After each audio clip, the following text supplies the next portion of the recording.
Well, thank you. It's good to be once more together with so many vital partners and strengthening our cooperation on the future of this consequential region of the world. I'd like to thank our Saudi hosts for inviting the United States to join this summit and for their hospitality in welcoming all of us. A great deal has changed since I visited this region when I served as Vice President of the United States, both on the world stage and in the Middle East. Around the world, we're seeing efforts to undermine the rules-based order, with China's increasingly coercive actions in the Indo-Pacific and beyond, with Russia's brutal and unprovoked war against its neighbor in Ukraine, with Iran's destabilizing activities. Here in the Middle East, we've also seen critical changes. For the first time since 9/11, an American president is visiting this region without American troops being engaged in combat and a combat mission in the region. We'll always honor the bravery and selflessness and sacrifices of the Americans who served, including my son, Major Bo Biden, who was stationed in Iraq for a year. And we'll never forget the memory of the 7,054 American troops who made the ultimate sacrifice while serving in Iraq, Afghanistan, and elsewhere over the last 2 decades. But today, I'm proud to be able to say that the era of land wars in the region, wars involving huge numbers of American forces, is not underway. But we maintain both the capacity and the absolute determination to suppress the terrorist threat wherever we find it.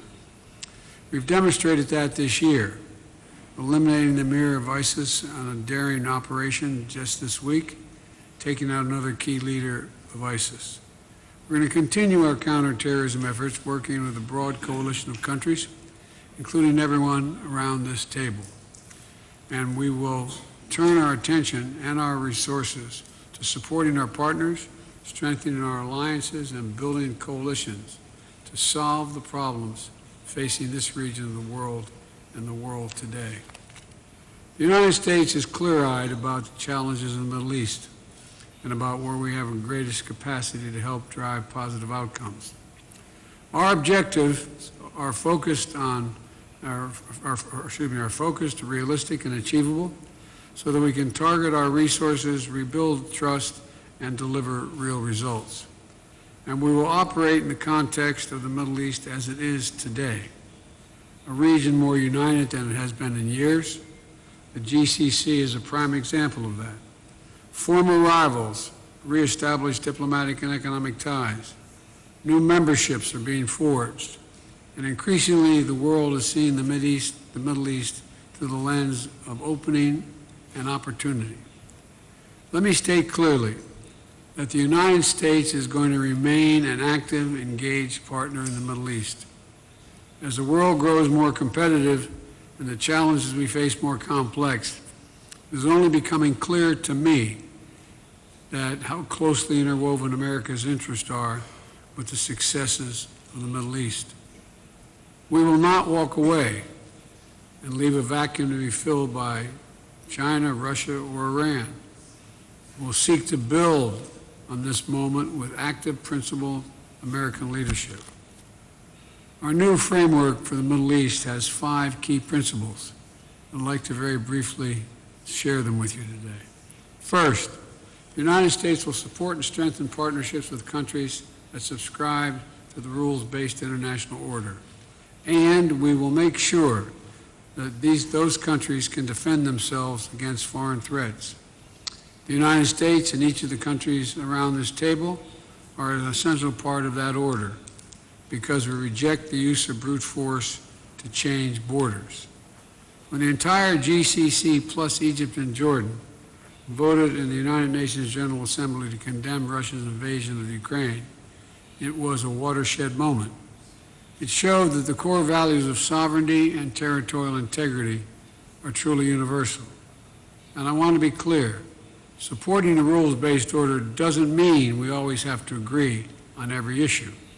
But it does mean we align around core principles that allow us to work together on the most pressing global challenges. For example, on food security, we're collectively committing billions of dollars to alleviate the crisis here in the region. with more than $1 billion coming from the United States. On energy security, we agree on the need to ensure adequate supplies to meet global needs.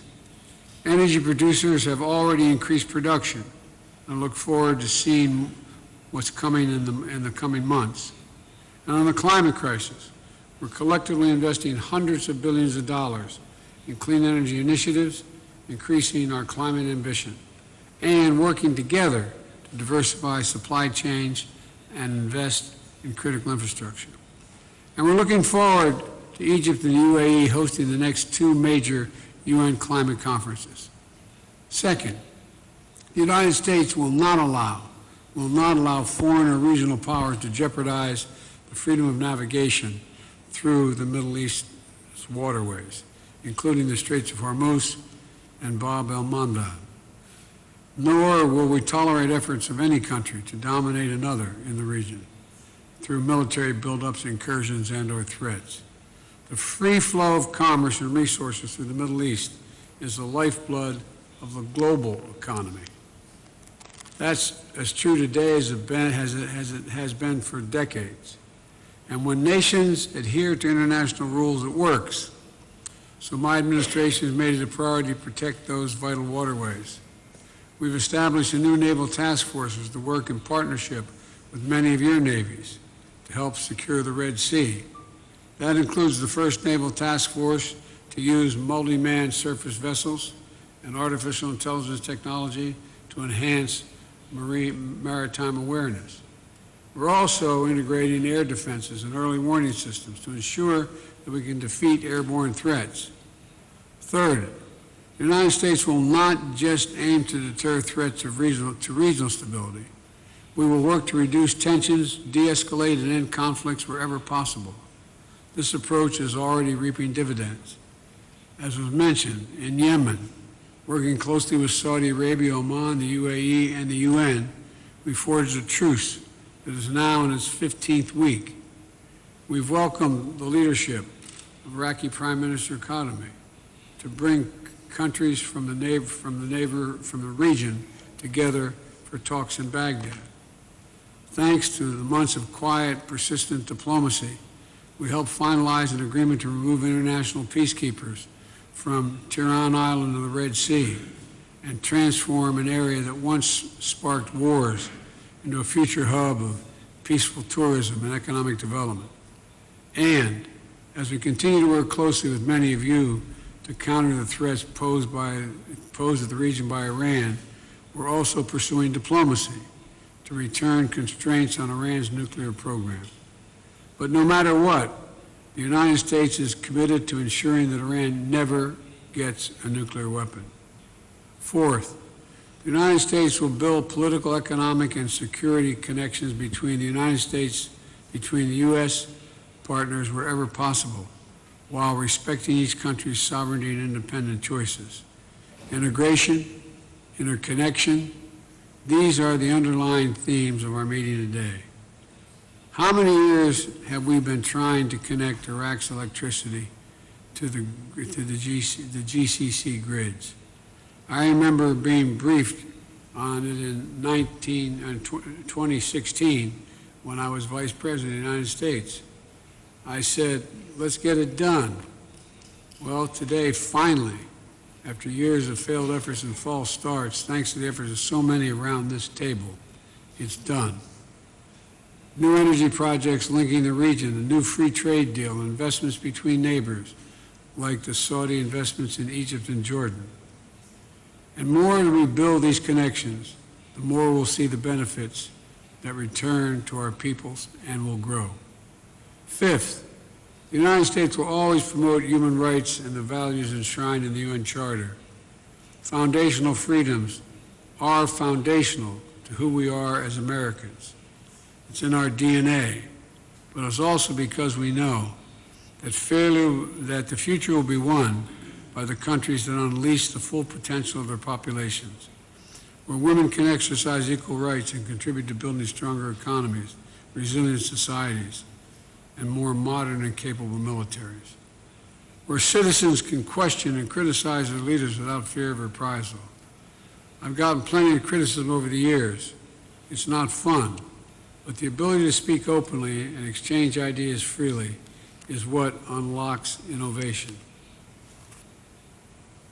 Accountable institutions that are free from corruption, that act transparently, and respect the rule of law are the best way to deliver growth, respond to people's needs, and I believe ensure justice. And no country gets it right all the time, even most of the time, including the United States. But our people are our strength. Our countries, with the confidence to learn from their mistakes, grow stronger. So let me conclude by summing all this up in one sentence.